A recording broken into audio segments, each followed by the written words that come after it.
Quest memorandum of understanding. First read, Kristen, just want to bring them up to speed real quick. Sure. On Friday, I met with the president of Quest and our regional manager to discuss a proposed MOU for the 2020-21 school year. The MOU consists of a new cost structure given that little or no revenue will be generated this fiscal year. So Quest is proposing a cost structure because they're forecasting an operational loss for this fiscal year under the existing contract agreement, and they're a small company, and so they don't anticipate being able to survive that loss if they don't do something different. So the initial proposed cost structure was a $5,000 a month fee.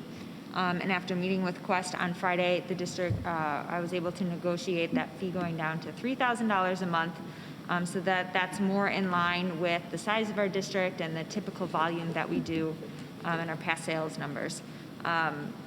This is a cost increase. We typically don't have this fee because they typically receive our revenue and they use that revenue to then pay their overhead costs, and they don't have that revenue, and they don't believe they can survive as a company without this. So they are charging, they are looking to do a fee with every single school that is not on the National School Lunch Program. I do know a lot of the other schools that they are working with are larger, and so their fees are $10,000 a month. So again, this is a first read. I have also sent it to legal counsel for review, but I wanted to propose this to the board now so that you could have a chance to look it over and ask any questions that you may have. But this is definitely something we need because they provide the free and reduced lunch, the grab-and-go lunches. Oh, absolutely. We don't charge those students, so that was money we were just paying out of pocket for them to make those lunches, but this is more for like the management fee of it. Yes, correct. So we would still need to pay for the free lunches as well as the reduced lunches. They're also working with some legislators to try to expand this rebate program to give us some money for basically to get some reimbursement for schools that are not on the National School Lunch Program.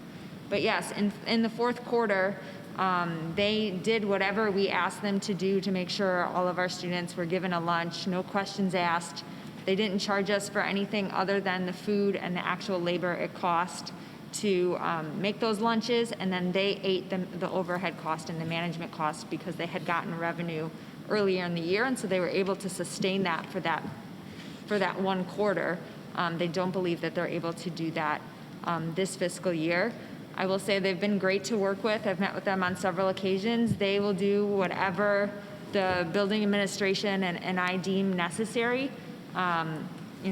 We've thrown several different plans out there, and they're working with us to make sure they're meeting the needs of our students, which is how we came up with the plan of providing 2 lunches on Tuesday or Wednesday and 2 breakfasts to grab and go. And then on Thursday and Friday, students on free and reduced lunch would be able to grab 3 breakfasts and 3 lunches.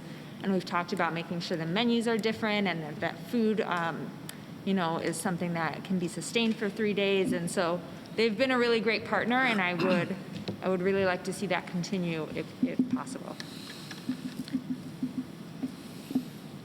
So what happens if we don't agree?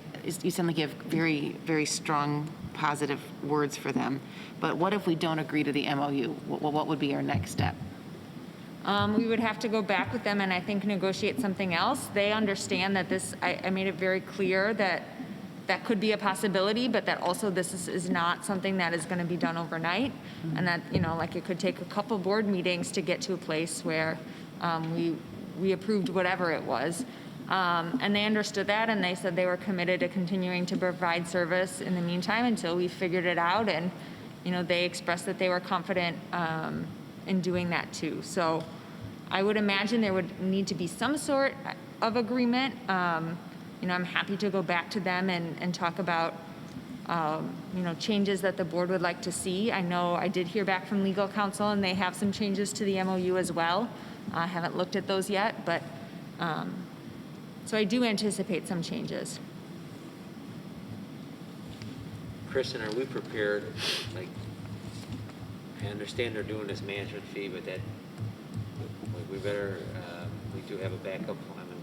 We should probably just be safe. We have very good relationship with Quest. They're very accommodating, but God forbid if something happened to their business or they had to go out of business or something, we need to make sure we have a service to provide lunch. We for the do. students. I have a backup plan that I could implement should something happen with Quest, or, for example, we get at a standstill and, we can't work something out for this year.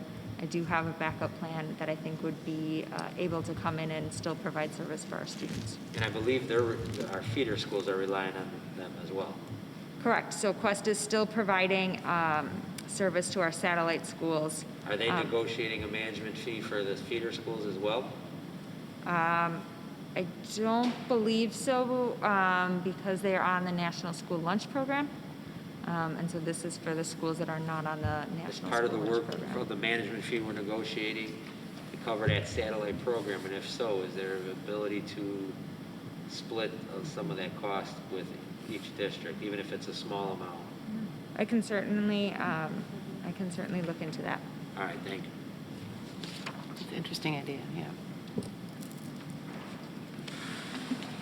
Is there no relief for, because with all the schools closed, all the lunch providers have to be in the same boat. Is Yeah. there no, relief coming? I'm assuming they probably got through that already through the summer or through most of last year. Well, isn't the difference in the designation the fact that we're not on the National School Lunch Program? Yes. Yes. Right. So they're- that's where the crux is. right, No, I we think always- Laura's suggesting that were they eligible for PPP dollars or something? Correct. Some kind of federal relief? Yeah. Federal or state from the, state grant? Well, because the schools are run by the state, so I would expect. I'm sure they've checked on it, but Quest is working with, Quest is working at the state level to lobby for getting some reimbursement for schools that are not on the school lunch program. I don't know if that's going to happen or when that will happen. I don't anticipate being a lot of money either, but I mean, certainly we'll take any money we can get. So I do know Quest is pushing very hard for that, because I think they have about 25 schools that are not on the National School Lunch Program that are in the same situation that we're in. Okay. Everybody else good? Any other questions? Matters for closed.